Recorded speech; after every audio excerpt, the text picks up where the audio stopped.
Hello my dear viewers, నేను మీ మాలు తిరుపతి. మనం TSPSC social studies PGT previous పేపర్ని సాల్వ్ చేస్తున్నాం. ఈ సెషన్లో క్వశ్చన్ నెంబర్ 101 నుంచి క్వశ్చన్ నెంబర్ 125 వరకు సాల్వ్ చేసే ప్రయత్నం చేద్దాం. డిఫరెన్స్ ఈ క్వశ్చన్ కనుక చూసినట్టయితే మన తెలంగాణ గవర్నమెంట్ ఇనిషియేషన్ తీసుకున్నటువంటి స్కీమ్స్ గురించి ఇది ఉంది. క్వశ్చన్ అయితే చదివేద్దాం. Match the following welfare programs. It is about the welfare programs of Telangana with their aims. మరి ప్రోగ్రామ్ ఏంటి, ప్రోగ్రామ్స్ యొక్క ఎయిమ్స్ మీద క్వశ్చన్స్ అడుగుతున్నారు. చూద్దాం. Mission Bhagiratha, mission Kakatiya, Harithaharam, Gramajyothi schemes. మరి మనకి మిషన్ భగీరథ మెయిన్ ఇంటెన్షన్ ఏంటి? Water supply, drinking water supply. Mission Kakatiya restoration of tanks. Harithaharam, Harithaharam మనకి afforestation program. Gramajyothi scheme is development of villages. So A3B1 ఇక్కడ మళ్ళీ నా నుంచి మిస్టేక్ జరిగింది, 1 ఇక్కడ యాడ్ కాలేదు. B1 C4 and D2. So this is the answer. 101కి ఆన్సర్ ఆప్షన్ నెంబర్ 3. బట్ ఇదే సరిపోదు, మనకి ఈ స్కీమ్స్ గురించి కంప్లీట్ ఎంటైర్ ఇన్ఫర్మేషన్ మన దగ్గర ఉండాలి. ఈ ఇచ్చినటువంటి స్కీమ్స్ ఏమైతే ఉన్నాయో ఈ ఇచ్చినటువంటి స్కీమ్ యొక్క ఎంటైర్ ఇన్ఫర్మేషన్ మన దగ్గర ఉండాలి. ఒకసారి ఈ స్కీమ్ యొక్క డీటెయిల్స్ కూడా ఎక్కడెక్కడ స్టార్ట్ అయింది, ఏ ఇయర్ స్టార్ట్ అయిందో కూడా ఒకసారి నేర్చుకుంటే ఫర్దర్గా మనకి అన్ని కాంపిటేటివ్ ఎగ్జామ్స్కి యూజ్ అవుతుంది. సో కాబట్టి చూద్దాం. తెలుగులో రాస్తాను. మిషన్ భగీరథ. మిషన్ భగీరథ ఎప్పుడు స్టార్ట్ చేశారు? Mission Bhagiratha was initiated on 7/8/2016 start అయ్యారు. ఎక్కడ? సిద్దిపేట గజ్వేల్కి దగ్గర ఉన్నటువంటి కోమటి బండ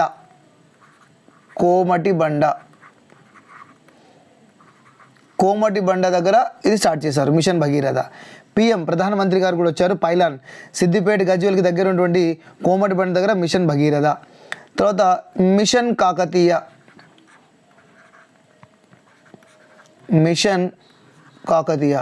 లెట్స్ సి మిషన్ కాకతీయ మనకి 12/3/2015లో స్టార్ట్ చేశారు. ఎక్కడ స్టార్ట్ చేశారు? కామారెడ్డి జిల్లా, ఎల్లారెడ్డి నియోజకవర్గం, సదాశివనగర్లో స్టార్ట్ చేశారు. సదాశివనగర్ మండల్, కామారెడ్డి జిల్లా, గుర్తుపెట్టుకోండి. కామారెడ్డి డిస్టిక్లో చేశారు. మరి భగీరథ ఎక్కడ చేశారు? భగీరథ మనకి సిద్దిపేట డిస్టిక్లో చేశారు. సిద్దిపేట డిస్టిక్లో చేశారు. నెక్స్ట్ మనకి మిషన్ కాకతీయ ఇది మనకి పాత చెరువు, కామారెడ్డి జిల్లా, సదాశివనగర్, పాత చెరువు ఇక్కడ పాత చెరువు ఒకటి ఉండేది. పాత చెరువు దగ్గర మిషన్ కాకతీయ ప్రోగ్రాం లీడ్ చేయడం జరిగింది. తర్వాత హరితహారం, తెలంగాణకు హరితహారం అంటారు కదా, హరితహారం ప్రోగ్రాం ఆన్ 3/7/2015. ఎక్కడ? రంగారెడ్డి జిల్లా, చిలుకూరు బాలాజీ. చిలుకూరు దగ్గర సీఎం గారు చిలుకూరుకి వెళ్ళినప్పుడు చిలుకూరు వద్ద దీన్ని స్టార్ట్ చేశారు. అలాగే నెక్స్ట్ ఇంకొకటి గ్రామజ్యోతి. మరి గ్రామజ్యోతి ప్రోగ్రాం ఎప్పుడు? 17/8/2015 గ్రామజ్యోతి. ఎక్కడ? గంగిదేవిపల్లి, వరంగల్ జిల్లా, గీసుకొండ మండలం, గంగిదేవిపల్లి. సో గంగిదేవిపల్లిలో ఇది జరిగింది. So this is the entire information about our schemes related to our question. మన క్వశ్చన్కి సంబంధించినటువంటి స్కీమ్స్ మనం తెలుసుకున్నాము. Let's back to our question. So మనకి ఈ క్వశ్చన్కి అయితే ఆన్సర్ వచ్చేసింది. A3B1 C4 D2 is correct answer. Next Ramappa గుడి ఆల్సో నోన్ యాజ్. మరి రామప్ప గుడి 102 ఆన్సర్. మనకి రామప్ప గురించి ఇచ్చారు. మరి రామప్ప గుడికి మరొక పేరు ఏంటి అని అడుగుతున్నారు. What is other name of Ramappa temple? చూద్దాం. మరి రామప్ప టెంపుల్ యొక్క ఇంకొక పేరు ఏంటి? సోమేశ్వర ఆలయం అంటారా, రామలింగేశ్వర ఆలయం అంటారా, రామేశ్వర ఆలయం అంటారా అండ్ విఘ్నేశ్వర ఆలయం అంటారా? సో దీన్ని ఏమంటారంటే రామలింగేశ్వర ఆలయం. ఓకే, రామలింగేశ్వర ఆలయం. మరి రామప్ప ఇంతకుముందు వరంగల్ జిల్లాలో ఉండే, ఎర్స్వాల్ డిస్టిక్లో. మరి ఇప్పుడు ఎక్కడ ఉంది? Present Ramappa temple located in Mulugu district. ఇది ఇప్పుడు ములుగులోకి వెళ్ళిపోయింది. దీనికి భూపాలపల్లి డిస్టిక్ కూడా చాలా దగ్గరగా ఉంది. ఓకే, ఆర్కిటెక్ట్ మరి రామప్ప టెంపుల్ ఎందుకని వచ్చింది పేరు? దీని యొక్క ఆర్కిటెక్ట్ రామప్ప. ఇక్కడ రామలింగేశ్వర ఆలయం. ఓకే, రామలింగేశ్వర ఆలయం ఉంది. తర్వాత రేచెల్ల రుద్రుడు, ఇక్కడ చెరువు కూడా ఉంది. ఓకే, ఈ చెరువుని మనకి రేచెల్ల రుద్రుడు కూడా తవ్వించడం జరిగింది. ఓకే, ఈ రామప్ప టెంపుల్ మీద ఉన్నటువంటి స్కల్ప్చర్ ఏదైతే ఉందో అదంతా కూడా పేరిణి శివతాండవం. పేరిణి శివతాండవం. పేరిణి శివతాండవం. అసలు పేరిణి శివతాండవం ఎప్పుడు ఆడతారు? యుద్ధం చేయడానికి వెళ్ళే ముందు. యుద్ధం చేయడానికి వెళ్ళే ముందు. మరి పేరిణి నృత్యానికి ఫేమస్ ఎవరు మన తెలంగాణలో? నటరాజ రామకృష్ణ. నటరాజ రామకృష్ణ పేరిణి నృత్యానికి మన తెలంగాణ నుంచి చాలా ఫేమస్. ఓకే, ఈ రామప్ప టెంపుల్ ఏదైతే ఉందో అదంతా కూడా రెడ్డిష్ శాండ్ స్టోన్తో కట్టడం జరిగింది. రెడ్ శాండ్ స్టోన్తో కట్టడం జరిగింది. ఎర్రని ఇసుక బండతోని కట్టడం జరిగింది. So this is about Ramappa temple, Ramappa గుడి. Next, Amrabad tiger reserve located. Amrabad tiger reserve located in the following erstwhile district of Telangana. Amrabad గురించి ఇచ్చారండి, చాలా ఫేమస్ అమ్రాబాద్. ఓకే, మనకి అమ్రాబాద్ ఎక్కడ ఉందో చూద్దాం. Mahabub Nagar and Nalgonda and erstwhile districts అంటే మహబూబ్ నగర్, నల్గొండ, ఖమ్మం, మహబూబ్ నగర్, రంగారెడ్డి, ఖమ్మం అండ్ వరంగల్. సో మనకి అమ్రాబాద్, ఈ అమ్రాబాద్ టైగర్ రిజర్వ్ ఇది బిట్వీన్ ఆంధ్రప్రదేశ్ అండ్ తెలంగాణ ఉంది. ఇక్కడనే మనకి టైగర్ రిజర్వ్ ఉంది, రాజీవ్ గాంధీ టైగర్ రిజర్వ్. దీన్నే రాజీవ్ గాంధీ టైగర్ రిజర్వ్ అంటారు. దేశంలో చాలా పెద్దది ఉండే, బట్ ఇప్పుడు డివిజన్ అయిపోయిన తర్వాత దాని సైజ్ తగ్గింది. ఎక్కడుందంటే ఎర్స్ట్వైల్ డిస్టిక్ అంటే మహబూబ్ నగర్, నల్గొండ. మరి ప్రజెంట్ ఎక్కడుంది? నాగర్ కర్నూల్, నల్గొండ. ప్రజెంట్ నాగర్ కర్నూల్, నల్గొండ. భీమ్లా నాయక్ సినిమాలో చూపిస్తూ ఉంటారు కదా, సో అదే టైగర్ రిజర్వ్. భీమ్లా నాయక్ సినిమాలో పైకి కొండలోకి వెళ్తూ ఉంటుంది కదా స్టార్టింగ్లో, so that is a tiger reserve, Amrabad tiger reserve. Right, Nagar Kurnool, నల్గొండలో ఉంది. Next question, where does the Musi river originate? మరి మూసీ నది ఎక్కడి నుంచి ఒరిజినేట్ అయ్యింది? ఒరిజినేట్ అంటే పుట్టడం, స్టార్ట్ అవుతుంది అని అంటున్నారు. వికారాబాద్ జిల్లా, శివారెడ్డిపేట, అనంతగిరి హిల్స్. సో మనకి మూసీ రివర్ ఎక్కడంటే Vikarabad. Okay, Vikarabad district. Okay, వికారాబాద్ డిస్టిక్లోనే ఇక్కడ Vikarabad district, శివారెడ్డిపేట్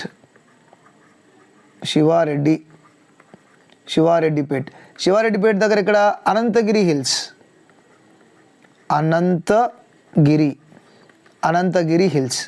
so Ananthagiri hills. Musi river originates from Ananthagiri hills. Okay, మరి ఒరిజినేట్ అయింది కదా, మరి ఎక్కడ? Krishna, it's a tributary of Krishna. ఇది కృష్ణా రివర్కి tributary. It's joins Krishna at Vadapalli.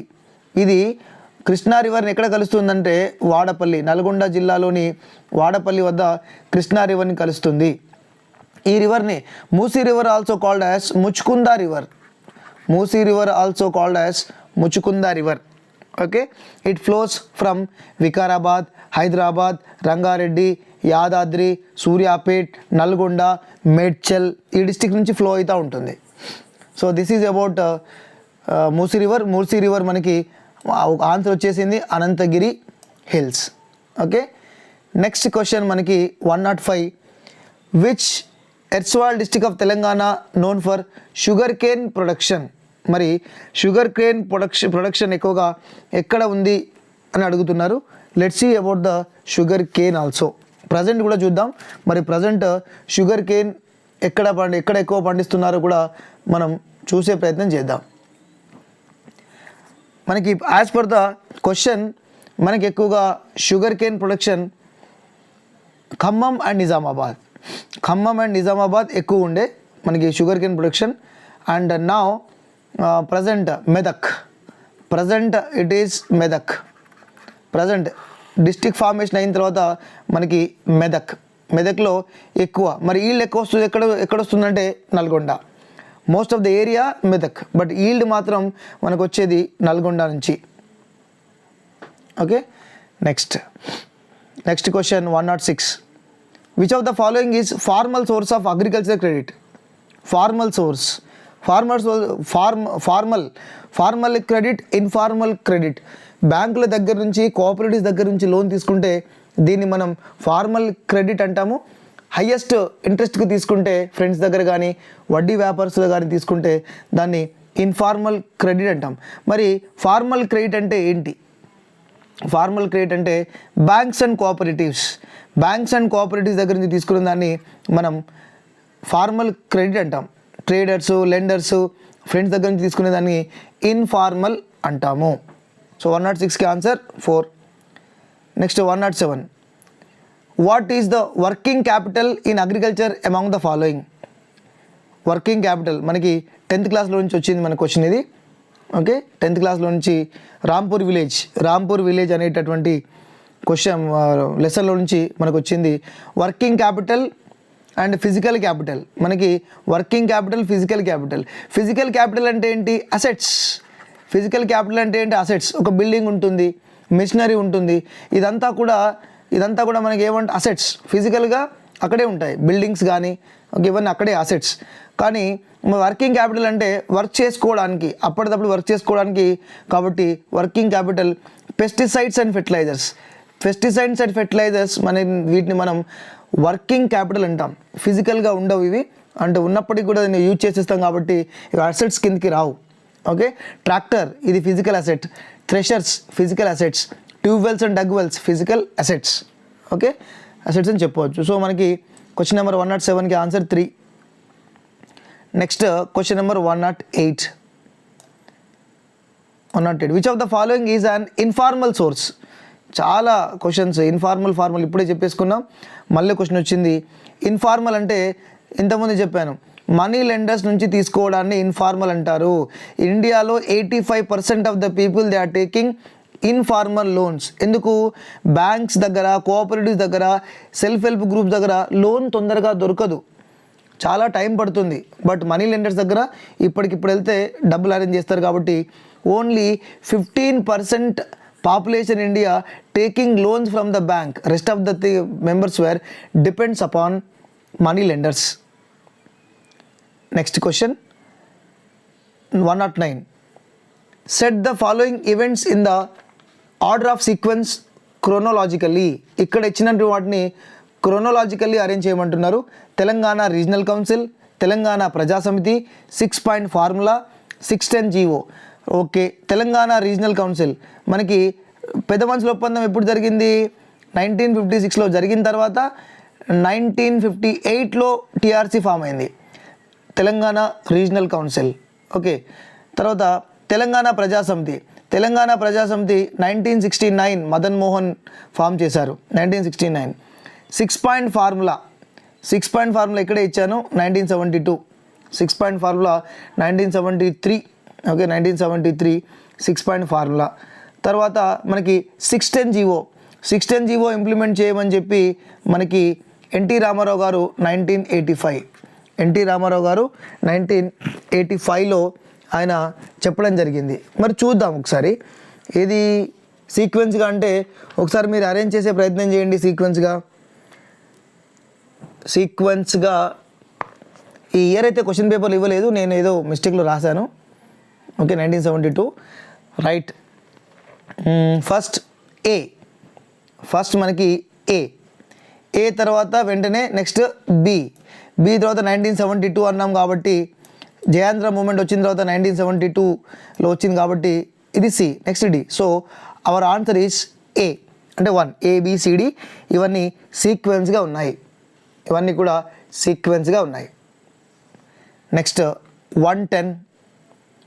What is the correct sequence of events in Telangana movement? మరి తెలంగాణ మూమెంట్లో జరిగినటువంటి ఈవెంట్స్ని సీక్వెన్స్లో పెట్టమంటున్నారు. చూద్దాం. మరి శ్రీకృష్ణ కమిటీ ఎప్పుడు ఫామ్ అయిందండి? Srikrishna committee 3rd February 2010 Srikrishna committee was formed. KCR garu strike. KCR garu strike ఎప్పుడు వెళ్ళారు? 29 నవంబర్ 2009. మనకి 10th క్లాస్ పాత బుక్లో ఉంది. ఇప్పుడు కొత్తగా బుక్ వచ్చింది లాస్ట్ 2 years నుంచి, బట్ అంతకుముందు దానిలో రంగధాంపల్లి అని చెప్పి ఇచ్చారు. సకల జనుల సమ్మె మనకి 13/9/2011 మనకి 42 days స్ట్రైక్ జరిగింది. మిలియన్ మార్చ్ అంటే 10, ఓకే, మార్చ్ అంటే మార్చ్, మిలియన్ మార్చ్ అయిపోయింది, మార్చ్ అంటే March, okay, 2011. So this is sequence. So కాబట్టి క్రోనలాజికల్గా అరేంజ్ చేస్తే మనకి ఫస్ట్ ఏమొస్తుంది? బి, ఇది ఫస్ట్ వస్తుంది. తర్వాత ఏది వస్తుంది? ఇది 2, తర్వాత D, C is 4th. So మనకి answer 2. Answer is 2.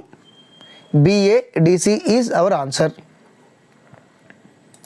Next question number 111. చూద్దాం. 111. Ibn Battuta visited India during the period of. మరి ఇబాన్ బటూటా అనేటువంటి వ్యక్తి ఎక్కడికి వ్యక్తి అంటే హీఈస్ ఫ్రమ్ మొరాకో. ఒక్కోసారి మొరాకో కాకుండా అరబ్ అని కూడా అంటూ ఉంటారు, Arab. Okay, person belongs to Arab or Morocco. మరి ఇబాన్ బటూటా ఎవరి పీరియడ్లో ఇండియాకి వచ్చాడు అనేటువంటి అడుగుతున్నారు. ఆయన మహమ్మద్ బిన్ తుగ్లక్ పీరియడ్లో ఆయన రావడం జరిగింది. Muhammad bin Tughlaq Arab traveller. ఈయన రాసినటువంటి పుస్తకం కితాబ్ ఐ రెహలా, చాలా ఇంపార్టెంట్. కితాబ్ ఐ రెహలా అనేటువంటి పుస్తకం రాయడం జరిగింది. ఈయనని న్యాయమూర్తిగా కూడా నియమించడం జరిగింది. రజియా సుల్తానా, ఢిల్లీ సుల్తాన్లో మిడివల్ ఇండియాలో పరిపాలించిన దాంట్లో ఒకే ఒక పర్సన్ రజియా సుల్తానా 1236 నుంచి 40 వరకు రూల్ చేసింది. ఈమె తర్వాత మన కాకతీయుల్లో కూడా రుద్రమదేవి గారు కూడా పరిపాలించారు. Two persons, 2 women who ruled medieval ఇండియాలో రాణీలుగా ఉన్నవారు ఇద్దరు, ఒకటి రజియా సుల్తానా, తర్వాత రుద్రమదేవి. కితాబ్-ఈ రెహలా అయితే పుస్తకం చాలా చాలా ఇంపార్టెంట్. ఇబాన్ బటూటా మొరాకో లేదా అరబ్ ట్రావెలర్ అని చెప్పవచ్చు. ఈయన మహమ్మద్ బిన్ తుగ్లక్ లేదా జునా ఖాన్ పరిపాలనా కాలంలో ఇండియాకి రావడం జరిగింది. Next, who among the following are the first martyrs in 1969 movement. 1969 మూమెంట్లో ఫస్ట్ అమరులు ఎవరు అని అంటున్నారు. సో ఫస్ట్ మార్టైర్ ఎవరు అంటే శంకర్ అండ్ సారా కృష్ణ గౌడ్. ఇల్లా శంకర్ గౌడ్ అండ్ సారా గౌడ్ 1969లో ఫస్ట్ మార్టైర్స్, తొలి అమరులు. ఇది శ్రీకాంతాచారి మనకి ఎల్బీ నగర్ చౌరస్తా దగ్గర ఆయన చనిపోవడం జరిగింది. ఎల్బీ నగర్ చౌరస్తా దగ్గర బాడీ మీద పెట్రోల్ పోసుకొని చనిపోవడం జరిగింది. చాలా బాధాకరం. Really very sorry. అండ్ ముఖ్య ప్రవీణ్ అశోక్ తెలియదు. కానిస్టేబుల్ కిష్టయ్య ఎవరంటే కామారెడ్డిలో అండి. ఈయన కానిస్టేబుల్. యాదగిరెడ్డి అని కూడా చనిపోవడం జరిగింది. సో మొత్తానికి ఇది ఫస్ట్ 1969 మూమెంట్లో చనిపోయింది. 1969 చాలామంది చనిపోయిన తర్వాతనే తెలంగాణ మనకి అచీవ్ కావడం జరిగింది. Next 113. Who among the Mughal ruler was given the title of Alamgir. మరి ఆలంగీర్ అనే టైటిల్ ఎవరికి ఉంది? ఆలంగీర్ అనే టైటిల్ ఎవరిది అంటే మనకి Aurangzeb title is Alamgir, right. So Aurangzeb ఎప్పుడు రూల్ చేశారంటే ఆయన 1658 to 1707. He is the last powerful Mughal ruler అని చెప్తారు. Last powerful Mughal ruler was Aurangzeb. Okay, so Aurangzeb he came for the Deccan to defeat Qutb షాయిస్ని డిఫీట్ చేయడానికి కూడా ఆయన ఇక్కడికి రావడం జరిగింది. అక్బర్ పూర్తి పేరు జలాలుద్దీన్. పీరియడ్ ఎప్పుడు? 1556 1605. ఓకే, మరి జహాంగీర్ యొక్క పూర్తి పేరు ఏంటి? నూరుద్దీన్ మహమ్మద్ సలీం. సింపుల్గా గుర్తుపెట్టుకోండి, నూరుద్దీన్ మహమ్మద్ సలీం. మరి ఈయన పీరియడ్ ఎప్పుడు? ఈజ్ పీరియడ్ వాస్, ఇక్కడ కొన్ని ఎర్రర్ ఉంది తీసేస్తాను. Okay, so Salim period was from 1605 to 1627. ఆ తర్వాత షాజహాన్ అసలు పేరు Khurram. So he rule from 1627 to 1658. Okay, so this is about the events. But మనకి ఆలంగీర్ అడిగారు కదా, సో ఆలంగీర్కి correct answer Aurangzeb. Okay, next question, who among the following founded the యువతి శరణాలయం ఇన్ సికింద్రాబాద్? ఇది తెలంగాణకి సంబంధించిన క్వశ్చన్. ఓకే, యువతి శరణాలయం వాస్ ఫౌండెడ్ బై యామిని పూర్ణతిలకం గారు మనకి యువతి శరణాలయాన్ని 1922లో సికింద్రాబాద్లో ఎస్టాబ్లిష్ చేయడం జరిగింది. Next, when did constituent assembly meet for the last time to mound the signature on the constitution?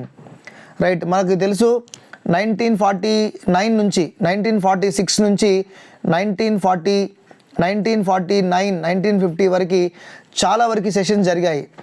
Formation of constituent assembly form అయినప్పటి నుంచి కాన్స్టిట్యూంట్ అసెంబ్లీ 1950 ఎండ్ అయ్యేంత వరకు చాలా మీటింగ్స్ జరిగాయి. మరి లాస్ట్ మీటింగ్ ఎప్పుడు అంటున్నారు? ఏమేం జరిగిందో కూడా తెలుసుకుందాం. సో ద లాస్ట్ మీటింగ్ అంటే సిగ్నేచర్ చేయడానికి వచ్చారు కాన్స్టిట్యూంట్ అసెంబ్లీ తయారు చేసినటువంటి కాన్స్టిట్యూషన్ మీద వీరు సంతకం చేయడానికి రావడం జరిగింది. సో ఆ రోజు ఏ రోజు అంటే 24th January 1950. This is the last session of constituent assembly. మరి ఈరోజు ఏం జరిగాయి? Three important things were happen. So first one ఏంటంటే నేషనల్ సాంగ్ని డిసైడ్ చేశారు. ఆ సెకండ్ వన్ ఏంటి? National anthem. Okay, national anthem మన జనగణమన వందే మాతరం 2 డిసైడ్ చేశారు. థర్డ్ వన్ ఏంటి? ప్రెసిడెంట్గా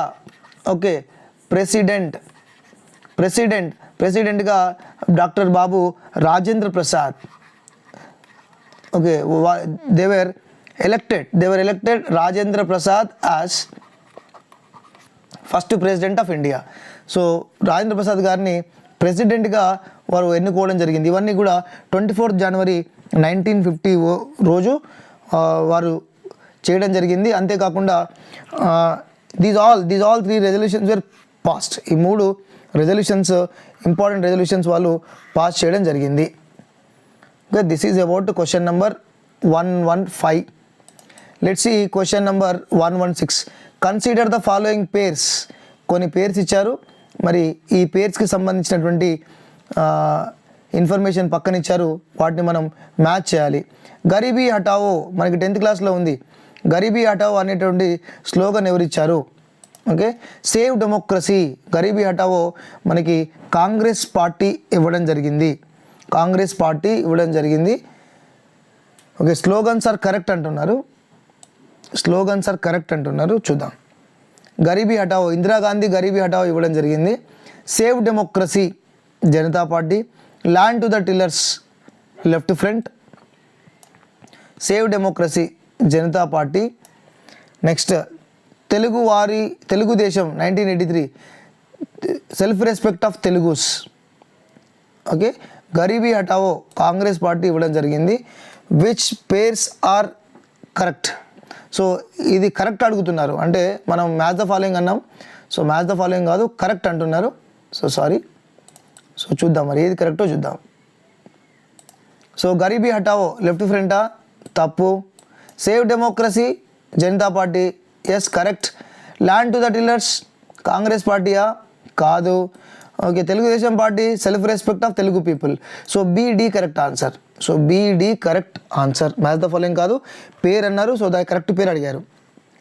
next question, which of the following cannot be done on the name of freedom of speech and expression? మరి క్రింది వాటిలో మనం ఏది చేయొద్దు in the name of freedom of speech and expression? నాకు మాట్లాడే హక్కు ఉంది, నా ఫీలింగ్ ఎక్స్ప్రెస్ చేసేటప్పుడు హక్కు ఉంది అని అంటారు కదా, మరి దాంట్లో చేయకూడనిది కూడా కొన్ని ఉంటాయి. మరి ఏంటి అని అడుగుతున్నారు. You cannot incite the people to rebel against the government. Yes, గవర్నమెంట్కి వ్యతిరేకంగా పోరాడదాం రండి అని చెప్పి ఎప్పుడూ కూడా మనం చెప్పొద్దు. You cannot instigate the violence against of the fellow being. Yes, ఎప్పుడు కూడా మనం ఇతరులకి హాని చేయాలని చెప్పి వాయిలెన్స్ చేయలేము, వాయిలెన్స్ అయ్యే విధంగా ప్రోత్సహించలేము.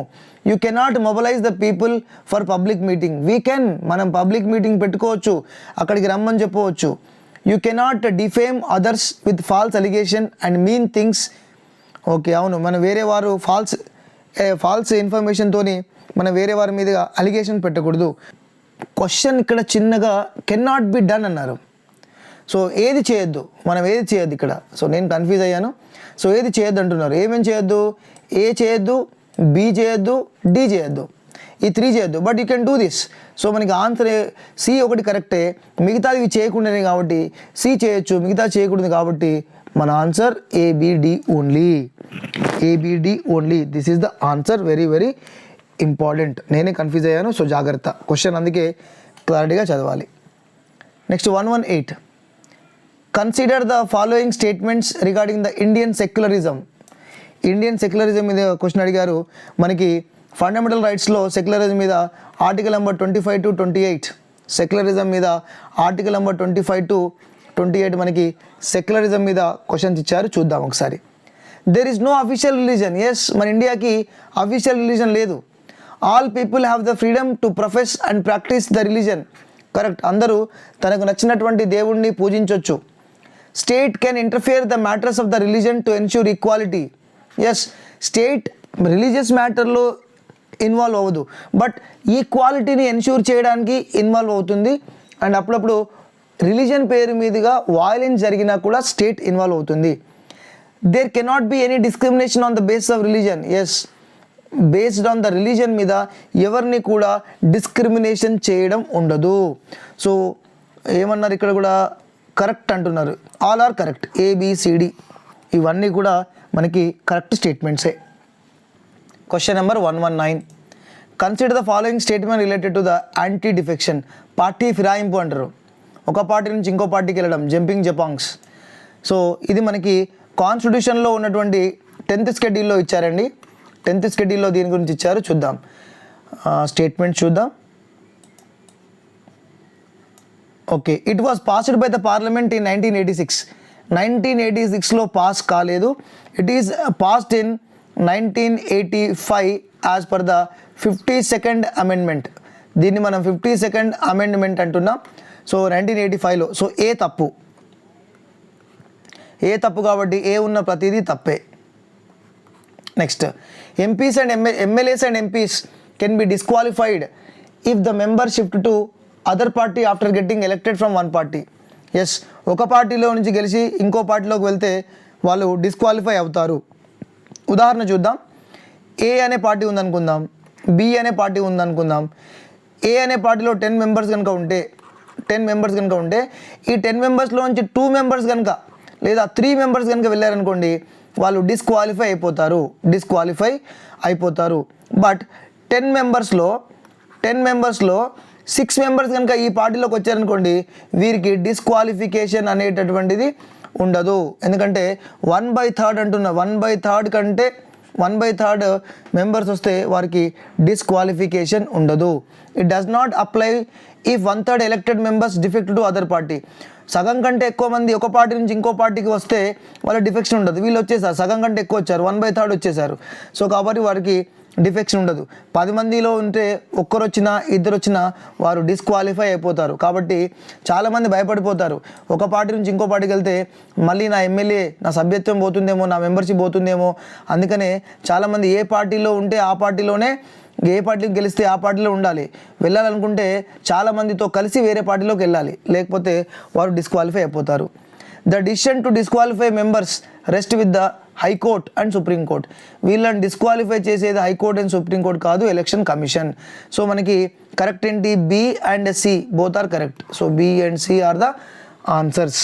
B and C are the correct answers. Question number 120. Which part of the constitution stipulates the establishment of tribal advisory council? మరి ట్రైబల్ అడ్వైజరీ కౌన్సిల్ ఇది షెడ్యూల్ ఏరియాస్ కోసం ఏ పార్ట్ చెప్తుంది అంటున్నారు. So that is our 5th schedule. మనకందరికీ part అన్నారు, actually schedule ఇది. So మీ అందరికీ తెలుసు కదా, మనకి 12 షెడ్యూల్స్ ఉన్నాయి. సో 12 షెడ్యూల్స్కి ఒక ట్రిక్ కూడా ఉంది. 12 షెడ్యూల్స్కి ఒక ట్రిక్ కూడా ఉంది. సో అది కూడా నేను రాసే ప్రయత్నం చేస్తాను, ట్రిక్. సో మీరు షెడ్యూల్స్ గుర్తుపెట్టుకోవాలంటే మీరు ఈ యొక్క వర్డ్ గుర్తుపెట్టుకోండి. So I write here. So దాని నుంచి మనం కొన్ని ట్రేస్ అవుట్ చేయొచ్చు. ఫర్ ఎగ్జాంపుల్గా tears of old PM. So tears of old పిఎంలో ఒక్కొక్క వర్డ్ ఒక్కొక్క దాని గురించి రిప్రజెంట్ చేస్తుంది. టీ అంటే టెరిటరీస్, టీ అంటే టెరిటరీస్ అండ్ స్టేట్స్ కింద వస్తాయి. యూనియన్ టెరిటరీస్, టెరిటరీస్ అంటే ఏంటిది, యూటీస్, యూనియన్ టెరిటరీస్. ఈ అంటే ఏంటంటే ఎమాల్యుమెంట్స్, ఎమాల్యుమెంట్స్ అంటే జీతం. ఏ అంటే అఫిర్మేషన్, ఏ అంటే affirmation and oath, affirmation and oath. మరి ఆర్ అంటే రాజ్యసభ సీట్స్, ఆర్ అంటే రాజ్యసభ సీట్స్. ఓకే, ఇప్పుడు ఎస్ చూద్దాం. ఎస్ అంటే షెడ్యూల్ ఏరియాస్. సో 5th వచ్చేసింది చూడండి. టీ ఇది 1, ఇది 2, ఇది 3, ఇది 4, ఇది 5, O6, F7, O8, 9, defection 10, 11, P11, 12, M. So చూడండి 5th షెడ్యూల్. సో మనకు ఆన్సర్ వచ్చేసింది 5th షెడ్యూల్. ఓకే, చూద్దాం ఇంకా మిగతావి కూడా చూసే ప్రయత్నం చేద్దాం. సో రాజ్యసభ అయిపోయింది, Rajya Sabha completed, affirmation completed, schedule areas కూడా అయిపోయింది. సో మిగిలినవి చూద్దాం. సో ఓ అంటే అదర్ షెడ్యూల్ ఏరియాస్, ఓ అంటే other schedule areas, other schedule areas. Schedule areas అంటే ఇది north east, other schedule areas, ఎందుకంటే ఇది నార్త్ ఈస్ట్ స్టేట్స్ గురించి. మరి ఎఫ్ అంటే మనకి ఫెడరల్ స్ట్రక్చర్, ఎఫ్ అంటే ఫెడరల్, ఓకే, ఫెడరల్ స్ట్రక్చర్. ఓ అంటే అఫీషియల్ లాంగ్వేజెస్, ఓ అంటే అఫీషియల్ లాంగ్వేజెస్. మరి ఎల్ అంటే ల్యాండ్ రిఫార్మ్స్, ఎల్ అంటే ల్యాండ్ రిఫార్మ్స్. డి అంటే డిఫెక్షన్, ఇంతకుముందే చెప్పాను, యాంటీ డిఫెక్షన్. డి అంటే డిఫెక్షన్. ఏం డిఫెక్షను, యాంటీ డిఫెక్షన్. పి అంటే పంచాయత్స్, ఎం అంటే మున్సిపాలిటీస్, పి అంటే పంచాయత్స్, ఎం అంటే మున్సిపాలిటీస్. సో కంప్లీట్గా మనకి ఇన్ఫర్మేషన్ వచ్చేసిందండి, ఎంటైర్ ఇన్ఫర్మేషన్. అంటే షెడ్యూల్లో ఏది ఇచ్చినా కూడా మనం దీని ద్వారా ఆన్సర్ చేయగలుగుతాము. సో మనకి ఇచ్చినటువంటి క్వశ్చన్ ఏంటి, షెడ్యూల్ ఏరియాస్ గురించి ఏ షెడ్యూల్లో ఉంటుందని చెప్పారు. సో టియర్స్ అన్నాం కాబట్టి ఆ ఎస్ 5th లెటర్ కాబట్టి మనకి ఆన్సర్ కూడా వచ్చేసింది. సో 5th షెడ్యూల్, మనకి 5th షెడ్యూల్ అనేటటువంటిది ట్రైబల్ అడ్వైజరీ కౌన్సిల్ షెడ్యూల్ ఏరియాలకు సంబంధించింది. So very very important. Okay, ఇంతకుముందు నేను చెప్పాను కదా, మళ్ళీ రాస్తాను. టియర్స్ అన్నాను ఇక్కడ, టియర్స్, TEARS. సో 1 2 3 4 5. సో ఇది దేనికి సంబంధించింది, షెడ్యూల్ ఏరియా సంబంధించింది. దీని తర్వాత ఆఫ్ వస్తుంది. ఓ అంటే ఏంటిది, అదర్ షెడ్యూల్ ఏరియాస్, వేరే షెడ్యూల్ ఏరియాస్ గురించి. సో 120 కూడా అయిపోయింది. ఇప్పుడు 121. Precaution in the construction of house in cyclone prone areas does not involve. మరి దీంట్లో ప్రికాషన్ కానిది ఏది అంటున్నారు. Big windows and wide panelling and hipped pyramid roof, pyramid ఇంత ఇట్లా ఉంటే ఏం ప్రాబ్లం ఉండదు. Minimum opening of nearing windows, okay. Building on stilts, ఇది ఎత్తుగా ఉన్న ప్రాంతాల్లో కట్టడం, ఓకే, ఇది కూడా ఓకే. కానీ పెద్ద పెద్ద విండోలు, వైడ్ ప్యానలింగ్ కనుక ఉంటే ఈజీ కొట్టుకుపోతుంది, ఇది ఉండొద్దు. So this is the answer, precaution ఇదే.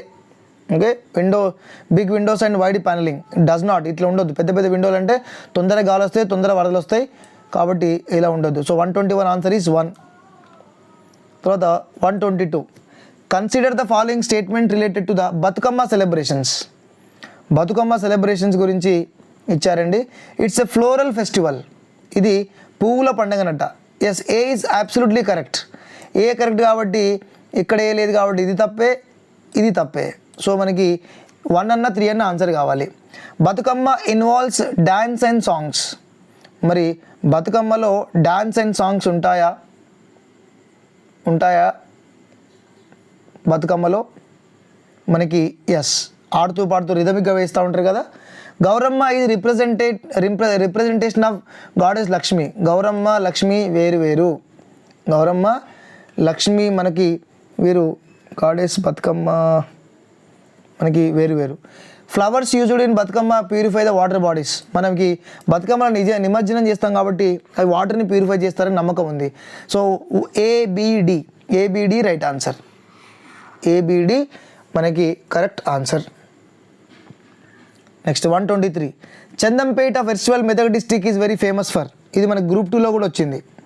చందంపేట గురించి మనకి గ్రూప్ 2లో కూడా క్వశ్చన్ వచ్చిందండి. చందంపేట ఇది మనకి 10 కిలోమీటర్స్ తూప్రాన్కి, 10 కిలోమీటర్స్ తూప్రాన్కి ఉంటుంది. తూప్రాన్ ఓకే. ఇది మనకి కామారెడ్డి, తూప్రాన్ టు కామారెడ్డి వెళ్ళే రూట్లో ఉంటుంది. చందంపేటలో ఉండేటటువంటి ఫేమస్ ఏంటి అంటే అక్కడ చందంపేట యొక్క గాజులు, ఓకే, చందంపేట ముత్యాలు. ఈ గాజులలో ముత్యాల గాజులు అంటారు. సో పెరల్స్, చందంపేట పెరల్స్ మనకి లాడ్ బజార్, పత్తర్గట్టి, బేగం బజార్ ప్రాంతాల్లో ఉంటాయండి. ఐ రిపీట్, చందంపేట మనకి తూప్రా నుంచి కామారెడ్డి వెళ్ళేటప్పుడు ఉంటుంది. ఇక్కడ పెరల్స్ ముత్యాలు బాగా ఫేమస్. సో ఇవి గాజులలో దీంట్లో కూడా వేసి డిజైన్ చేస్తూ ఉంటారు. మనకి లాడ్ బజార్, పత్తర్గట్టి, బేగం బజార్ ప్రాంతాలు కూడా దొరుకుతాయి. 124. At a junction where the traffic lights are not working. అది జంక్షన్ అట, అక్కడ ట్రాఫిక్ లైట్ వెలుగుతలేవు. మరి ఏంటి పరిస్థితి? ఎవరు పడితే వారు పోవచ్చా? Vehicles have right of way at all at a times. Vehicles అన్నీ ఒకసారి పోవచ్చా? పోరాదు, అన్నీ గుద్దుకుంటాయి, యాక్సిడెంట్ అవుతుంది. Next, right of way is determined by first come to first served basis. ఎవరు ముందు వస్తే వారు పోతారా? కాదు, అందరు ముందు ఒకసారి వచ్చారు. Pedestrian have right of way. Yes, ఏది అక్కడ లైట్స్ వర్కింగ్ చేయనప్పుడు పెడిస్ట్రియన్స్కి వెళ్ళేటటువంటి అర్హత ఉన్నది, రైట్ ఉంది, వాళ్ళు వెళ్ళొచ్చు. Vehicles have right of way provided they either flash their lights or honk. No, లైట్లు ఆన్ చేసుకొని వాహనాలు వెళ్ళే సిచ్యువేషన్ కూడా కాదు. So that is the pedestrian. పాదాచారులు మాత్రం, నడుచుకుంటూ వెళ్ళే వారి కోసమే లైట్ వర్కింగ్ చేయనప్పుడు వాళ్ళు మాత్రం వెళ్ళాలి. Last and final question of the session చూద్దాం మరొకసారి ఈ సెషన్లో. Last question, the organization related to the certification of cinema. ఇది 10th class NCERT last lesson నుంచి వచ్చింది. ఓకే, సో ఇది central board of film certification. మనకి సినిమా స్టార్టింగ్లో పడుతూ ఉంటుంది. స్టార్టింగ్లో ఇలా సినిమా గురించి పడుతూ ఉంటుంది, సర్టిఫికేట్ పడుతూ ఉంటుంది. అది కొన్ని సినిమాలు central board of film certificate ఇవ్వకపోతే రిలీజ్ అవ్వవు. So 125 answer is 4. సో మిత్రులారా, ఇదండి మొత్తానికి 125 క్వశ్చన్స్ మనం సాల్వ్ చేసాం. నెక్స్ట్ సెషన్లో ఈ PGT సోషల్ స్టడీస్ కాంటెంట్ పేపర్ని మనం క్లియర్ చేసేద్దాం. అంతవరకు సెలవు, నమస్కారం.